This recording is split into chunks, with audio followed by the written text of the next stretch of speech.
Hey everybody, welcome to the Bold and the Beautiful chat. Steffi asked Thomas if he wants to come to her wedding, and if he had been at the meeting he would have heard about what's going on, but he wasn't, and he says he was working like he should have been doing. And RJ gave Coco a tour of Forrester and Forrester Creations, and she says that the Forresters are really nice. And Sally says everything on the internet concerning Spectra fashions is doom and gloom. And Shirley says that Coco will save Spectra and it will be turned back into a knockoff shop. That's what Sally said. Steffi said that Ivy is coming to the wedding, of course, and so is Quinn, Bill, and Eric. And Brooke and Ridge will be there, and they are going to elope right after the wedding.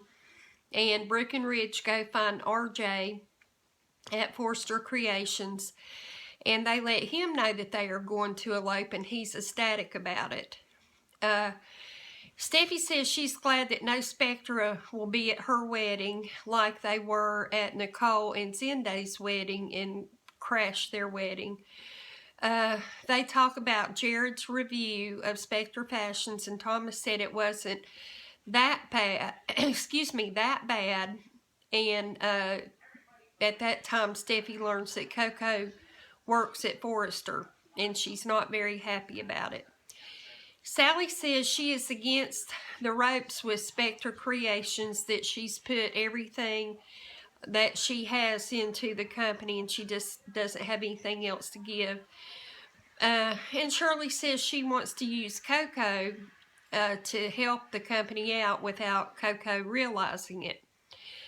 RJ tells Ridge and Brooke that he won't be at the wedding. He has midterms and too much going on to be at the wedding.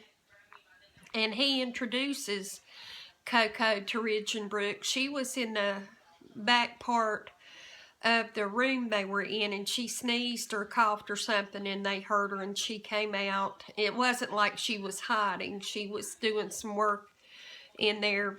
And anyway, RJ introduced her to Ridge and Brooke, and Ridge was furious and tells Coco to get her stuff, that she has to leave, and he just was really upset about it. And Shirley says she's going to plant a device on Coco that she doesn't know about that will help her steal the ideas of the creations at Forrester. And Steffi isn't happy about Coco working there. And Thomas tells her that RJ is very happy with Coco. And Coco tells Ridge and Brooke and RJ that she would never betray Forrester Creations. And Coco, according to Ridge, Coco's great aunt was a thief. And he just went on and on about why she couldn't work there. And again, he tells her to get her stuff and get out. Sally says putting a device on Coco just might work. And Ridge is still upset about Coco, and he will help find a new intern for RJ. Thomas told Steffi that he made the decision about Coco, and he has not yet found out that she has been let go by Ridge, and Thomas is going to be through the roof mad when he finds out. And Steffi agreed to keep Coco there, but, you know, she better not do anything that wouldn't be right. RJ apologized to Coco. He told her he hated to see her go, and she would have a good future.